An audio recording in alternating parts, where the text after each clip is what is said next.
নমস্কার বন্ধুরা, পম্পার কিচেনে আপনাদের সকলকে স্বাগত। আজ আমি আপনাদের সাথে পুজো স্পেশাল উপলক্ষে একটা দানাদার সুজির লাড্ডুর রেসিপি শেয়ার করব। লাড্ডু আমরা নানা রকমভাবে বানিয়ে থাকি, তবে দানাদার সুজির এই লাড্ডুটা যে একবার খাবে সেই আপনাকে ভীষণ প্রশংসা করবে। পুজোর সময় কম বেশি সবার বাড়িতে অতিথি আগমন হতেই থাকে, তাই দোকান থেকে মিষ্টি না কিনে এই লাড্ডুটা একবার বাড়িতে বানিয়ে অনেক দিন স্টোর করুন আর খুব সহজে অতিথিও আপ্যায়ন করুন। তাহলে চলুন দেরি না করে আজকের এই দানাদার সুজির লাড্ডুর রেসিপিটা দেখে নেওয়া যাক। আজকে সুজির লাড্ডুটা বানানোর জন্য দেখুন, এখানে আমি এই বাটির মাপ করে এক বাটি সুজি নিয়েছি। এখানে কিন্তু 150 গ্রাম সুজি রয়েছে। তো যাই হোক, এখানে আমি 150 গ্রাম সুজি দিয়ে দিলাম। আর এই সুজির মধ্যে দিয়ে তো এই বাটির মাপ করে 1.5 বাটি লিকুইড দুধ। এই 1.5 বাটি লিকুইড দুধ আমি দিয়ে দিলাম। এবার সুজি আর লিকুইড দুধটাকে আমি খুব ভালোভাবে দেখুন মিক্সড করে নেব। আর যে কোনো মিষ্টি জিনিসে একটু লবণ দিলে কিন্তু মিষ্টির স্বাদটা বেড়ে যায়, তাই এখানে দেখুন একদম সামান্য পরিমাণ আমি লবণ দিয়ে দিয়েছি। লবণটা দেওয়ার পর দেখুন এটাকে আমি খুব সুন্দর করে এইভাবে কিন্তু মিক্সড করে নিলাম। এবার এটাকে আমি 10 মিনিটের জন্য রেস্টে রেখে দেব। 10 মিনিটের জন্য রেস্টে রাখলে কি হবে, এই সুজিটা কিন্তু দুধটাকে অনেকটা অ্যাবজর্ব করে ফুলে যাবে। তো আজকে লাড্ডুটা বানানোর জন্য সুজিটাকে কিন্তু এইভাবে প্রথমে ভিজিয়ে রাখলে রেজাল্টটা খুব ভালো আসবে। যাই হোক, এটাকে আমি 10 মিনিটের জন্য রেস্টে রেখে দেব। ততক্ষণ আমি আর একটা কাজ কমপ্লিট করব। এবার দেখুন একটা মিক্সির জার আমি নিয়ে নিলাম। এর মধ্যে দিয়ে দেবো এই বাটির মাপ করে হাফ বাটির অল্প একটু বেশি চিনি। এখানে আমি 100 গ্রাম চিনি নিয়েছি, সুজি নিয়েছি 150 গ্রাম, তার জন্য কিন্তু এখানে 100 গ্রাম চিনি আমি ব্যবহার করব। আজকে সুজির এই লাড্ডুটা বানানোর জন্য সমস্ত উপকরণ যেভাবে আমি ব্যবহার করছি এইভাবেই কিন্তু ব্যবহার করবেন। মাপগুলো যদি ঠিক রাখেন তাহলে কিন্তু লাড্ডুটা একদম পারফেক্ট হবে। তো চিনিটাকে এবার আমি খুব ভালোভাবে কিন্তু ব্লেন্ড করে নেব। চিনিটাকে আমি খুব ভালোভাবে ব্লেন্ড করে নিয়েছি। আর মিশ্রণটাকে দেখাচ্ছি, দেখুন মিশ্রণটা কিন্তু বেশ অনেকটা ফুলে গেছে, দেখে বুঝতেই পারছেন দুধটাকে অনেকটা অ্যাবজর্ব করে নিয়েছে। আর এই যে ঘনত্বটা দেখতে পাচ্ছেন, এইরকম ঘনত্ব হলে তবে কিন্তু আজকে যে নাড়ু বা লাড্ডুটা বানাবো একদম পারফেক্ট হবে। তো যাই হোক, এটাকে একদম রেডি করে নিয়েছি। চলুন এবার নেক্সট স্টেপ আপনাদের সাথে শেয়ার করা যাক। এবার দেখুন গ্যাসটাকে জেলে দিয়ে একটা কড়া আমি বসিয়ে দিয়েছি। কড়ার মধ্যে দিয়ে দেবো 3 চামচের মতো ঘি।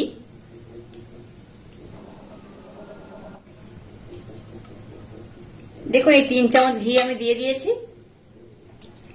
এবার ঘিটাকে একটু ভালোভাবে প্রথমে মেল্ট করে নেব। এবার এর মধ্যে দিয়ে দেবো কিছুটা আমন্ড। আমন্ডটাকে দেখুন এইভাবে একটু লম্বা লম্বা করে টুকরো টুকরো করে কেটে নিয়েছি। নিয়ে নেব কিছুটা কাজু বাদাম, এটাকেও কিন্তু একইভাবে টুকরো টুকরো করে কেটে নিয়েছি।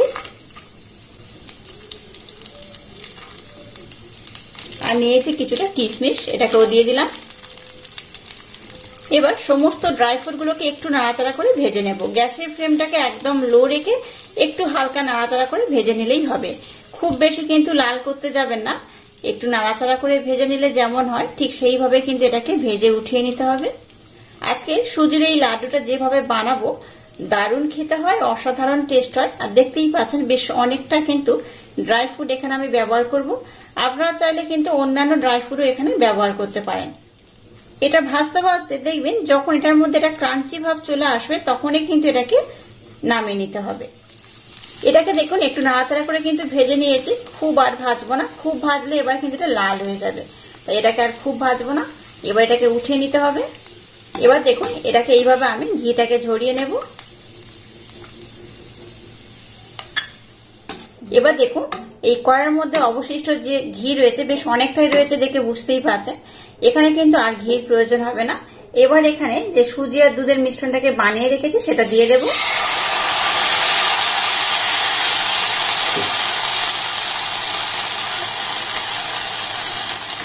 সুজির লাড্ডু বা সুজির নাড়ু অনেক রকম ভাবে কিন্তু বানানো যায়, তবে আমি যে প্রসেসটা অবলম্বন করে আজকের এই লাড্ডুটা বানাবো আমার মতো একবার ট্রাই করবেন, অসাধারণ খেতে হয়। একবার যদি আমার মতো বানিয়ে খান দেখবেন এইভাবে বারবার বানাতে ইচ্ছা হবে, অসাধারণ খেতে হয়। আগেও আমি আপনাদের সাথে সুজির লাড্ডু রেসিপি শেয়ার করেছি, আজও শেয়ার করছি। আশা করছি আপনাদের ভীষণ ভালো লাগবে। গ্যাসের ফ্লেমটাকে একদম লো রেখে এবার কন্টিনিউ এটাকে কিন্তু এইভাবে নাড়াচাড়া করব। এইভাবে নাড়াচাড়া করতে করতে দেখবেন এটা কিন্তু একদম ঝরঝরে হয়ে যাবে। তো আমি আপনাদের স্টেপ বাই স্টেপ দেখিয়ে দেব। দেখুন এটা কিন্তু বেশ অনেকটা হয়ে যাচ্ছে, দেখতেই পাচ্ছেন। আর যেহেতু আমি অনেকটা সময় ধরে এটাকে ভিজিয়ে রেখেছিলাম, তাই সুজিটা কিন্তু একদম মাখো মাখো হয়ে গেছিল দুধের সাথে। তো এবার কন্টিনিউ গ্যাসের ফ্লেমটাকে লো রেখে এইভাবে নাড়াচাড়া করবেন, এটা কিন্তু একদম ঝরঝরে হয়ে যাবে। আর যদি প্রয়োজন হয় বা যদি মনে হয় একটু ঘির ব্যবহার করতে হবে, তাহলে কিন্তু আপনারা একটু এখানে ঘি ব্যবহার করতে পারেন। এবার আমি এটাকে কন্টিনিউ নাড়াচাড়া করবো অনবরত। আর দেখুন আস্তে আস্তে কিন্তু মিশ্রণটা পরিবর্তন হবে। প্রথমেই দেখুন মিশ্রণটা এরকম একটা পাক চলে আসছে, দেখে বুঝতেই পারছেন। এই দেখুন এবার আস্তে আস্তে কিন্তু এটা একদম ঝরঝরে হয়ে যাবে। তো স্টেপ বাই স্টেপ আমি আপনাদের দেখিয়ে দেব। গ্যাসের ফ্লেমটাকে একদম লো রেখে এবার দেখুন কন্টিনিউ নাড়াচাড়া করতে করতে এটা কিন্তু এইভাবে হয়েছে। এই দেখুন অনেকটা ঝুড়ো ঝুড়ো হয়ে গেছে, দেখে বুঝতেই পারছেন। তখন কিন্তু একদম ডলা পাকিয়েছিল, সেইটা কিন্তু একদম এইভাবে ঝুড়ো ঝুড়ো করে নিয়েছি। আর গ্যাসের ফ্লেমটাকে একদম লো রেখে এইভাবে কন্টিনিউ নাড়াচাড়া করতে করতে দেখবেন একদম ঝরঝরে যে হালুয়া হয়, সুজির যে হালুয়া আমরা ঝরঝরে করে বানাই, একদম কিন্তু সেইভাবে ঝরঝরে হয়ে যাবে। তো আমি আপনাদের আবারও দেখিয়ে দেব কিছুক্ষণ পর এটা কেমন হয়েছে। তো যাই আবার এটাকে আমি একদম লো করে এইভাবে কন্টিনিউ নাড়তে থাকবো। আবারও আমি আপনাদেরকে 5 মিনিট পর দেখাচ্ছি। দেখুন কতটা ঝরঝরে হয়ে গেছে। এই দেখুন কন্টিনিউ নাড়াচাড়া করতে করতে এটা দেখুন অনেকটা ঝরঝরে হয়ে গেছে। এটাকে কিন্তু আর একটু ঝরঝরে করে নেব। এরকম ঝরঝরে করে বানালে কি হবে, এই যে লাড্ডুটা বানাবো এটা দারুণ খেতে লাগবে। আর একটু ঝরঝরে করলেই কিন্তু আজকে লাড্ডু বানানোর জন্য এই মিশ্রণটা একদম রেডি হয়ে যাবে। আর এখানে আমি 2-1টা উপকরণ অ্যাড করব। এবার এই পর্যায়ে সামান্য একটা এলাচ পাউডার দিয়ে দিলাম। এলাচ পাউডার দিলে কি হবে, যে লাড্ডুটা বানাবো এটা কিন্তু দারুণ খেতে লাগবে। সামনে কিন্তু পুজোর অকেশন শুরু হয়ে যাচ্ছে। তো এই পূজার সময় কিন্তু বাড়িতে সবসময় কম বেশি অতিথি আগমন হতেই থাকে। তো তাই বাড়িতে কি করবেন, চটজলদি যদি কোনো মিষ্টি বানিয়ে রাখা যায় তাহলে কিন্তু খুব ভালো হয়। আর এইভাবে যদি লাড্ডুটাকে বানিয়ে রাখেন, অতিথি আপ্যায়নও কিন্তু করতে পারবেন, দারুণ খেতে হয়। আর যে খাবে কিন্তু প্রশংসাই করবে। আর এইভাবে বানালে আপনাকে অবশ্যই জিজ্ঞেস করবে যে এটা কিভাবে বানিয়েছেন, দারুণ খেতে লাগে। দেখুন এটাকে আমি কত সুন্দর ঝরঝরে করে নিয়েছি। আর এই লাড্ডুটা বানিয়ে আপনারা কিন্তু ফ্রিজের মধ্যে অনেকদিন রেখে স্টোর করতে পারবেন। কোনো একটা কাঁচের বোতলের মধ্যে স্টোর করে রাখবেন, এটা কিন্তু অনেকদিন ভালো থাকে। আবারও শেষে দেখুন 1 চামচের মতো ঘি আমি দিয়ে দেব। আমি কিন্তু মাঝখানে আর ঘি ব্যবহার করিনি, এবার এই ঘি ব্যবহার করছি। একদম প্রথমে যে ঘিটা ছিল সেই ঘিতেই হয়ে গেছে। আর শেষে দেখুন আরেকটু আমি ঘি ব্যবহার করলাম। এটা দেখুন একদম ঝরঝরে হয়ে গেছে, দেখে বুঝতেই পারছেন একদম মিহি হয়ে গেছে। এবার যে ড্রাই ফ্রুট গুলোকে ভেজেছিলাম সেগুলো এখানে দিয়ে দেব। ড্রাই ফ্রুট গুলো দেখুন দিয়ে দিয়েছি। ড্রাই ফ্রুট দেওয়ার পর এটাকে আমি আর একবার একটু ভালোভাবে নাড়াচাড়া করে নেব।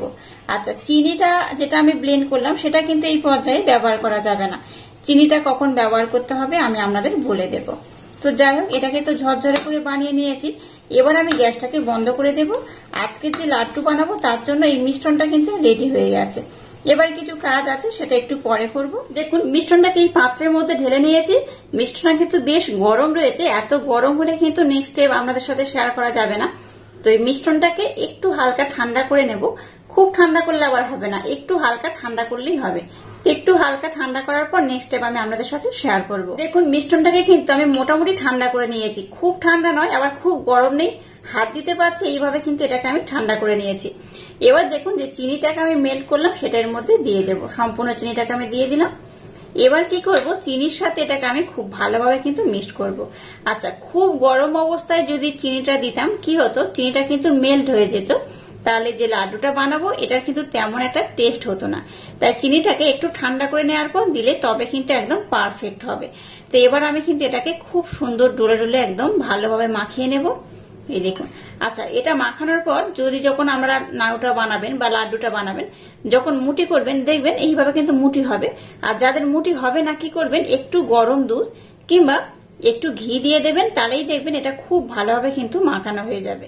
যেহেতু মিশ্রণটা হালকা একটু গরম রয়েছে, চিনিটা দেখবেন আস্তে আস্তে কিন্তু এমনিতে একটু মেল্ট হয়ে যাবে। একটু এইভাবে কন্টিনিউ মাখাবেন, দেখবেন মেল্ট হয়ে যাবে। আর যদি না হয় আবারও বলছি একটু দুধ কিংবা ঘি দিয়ে দেবেন, তাতে করে এটা দারুণ হবে। তো যাই হোক, এটাকে আমি খুব সুন্দর করে মেখে নিয়েছি। আচ্ছা, তো বলে রাখি এখানে কিন্তু আমি একটু ঘি দিয়েছি, আমাদের দেখানো হয়নি। যাই হোক, এবার দেখুন এটাকে এইভাবে কিন্তু আমি লাড্ডু শেপ দিয়ে দেবো। এইভাবে একটু চেপে চেপে এইভাবে কিন্তু গোল করে নিতে হবে। আপনারা চাইলে একটু ছোট বড় করেও নিতে পারেন। আচ্ছা, এটাকে খুব সুন্দর করে যাতে ডেকোরেশন করতে পারি তার জন্য দেখুন একটু ভাজা কিছু ড্রাই ফ্রুট রেখে দিয়েছি, আর নিয়েছে কিছুটা পেস্তা, উপর থেকে একটু করে দিয়ে দেবো, তাতে কি হবে দেখতে খুব সুন্দর লাগবে। দেখুন এই একটা লাড্ডু আমি বানিয়ে নিয়েছি। আবারও বলছি, আপনারা চাইলে লাড্ডুটাকে কিন্তু একটু ছোট একটু বড় করে বানাতে পারেন। দেখুন কত সুন্দর দেখতে হয়েছে। আর এইভাবে কিন্তু প্রথমে আমি সবগুলোকে বানিয়ে নেব।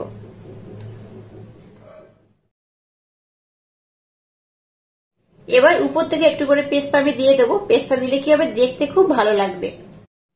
দেখুন আজকের পুজো স্পেশাল যে লাড্ডুটা আমি বানালাম, আশা করছি আপনাদের ভীষণ ভালো লেগেছে। আর কত সুন্দর দেখতে হয়েছে দেখুন। এটা দেখতে তো সুন্দর হয়েছে, এটা দেখতে যেমন সুন্দর খেতে কিন্তু তেমনই অপূর্ব, অসাধারণ। একবার হলো ট্রাই করবেন, আশা করছি আপনাদের ভীষণ ভালো লাগবে। একটা ভেঙে আমি আপনাদের দেখাচ্ছি। দেখুন এই দেখুন, দেখুন ভিতরটা কতটা দানাদার হয়েছে আর কত সুন্দর হয়েছে দেখুন। আর এখানে কিন্তু প্রচুর পরিমাণ আমি ড্রাই ফ্রুট ব্যবহার করেছি, যার জন্য এটা খেতেও ভীষণ ভালো লাগবে, ভীষণ ক্রাঞ্চি খেতে হয়। আর এটাকে আমরা নর্মাল ফ্রিজে কোনো একটা কাঁচের বোতলের মধ্যে রেখে অনেকদিন কিন্তু স্টোরও করতে পারবেন। একটু যদি বেশি করে বানিয়ে নেন তাহলে কি হবে, অতিথি যখন আপ্যায়ন করবেন তখন কিন্তু এটা দিয়েই শুরু করতে পারেন। অসাধারণ খেতে হয়, যে কোনো মিষ্টির স্বাদকেও কিন্তু এটা হার মানাবে। এই লাড্ডুটা এতটাই অপূর্ব টেস্ট হয়। আর আজকের এই অপূর্ব স্বাদের লাড্ডু রেসিপিটা যদি আপনাদের ভালো লাগে তাহলে চ্যানেলটাকে লাইক, শেয়ার, কমেন্ট এবং সাবস্ক্রাইব করবেন। আর পাশে থাকা বেল আইকনটা প্রেস করে দেবেন। তাহলে টাটা, আবার দেখা হচ্ছে নতুন কোনো রেসিপি নিয়ে।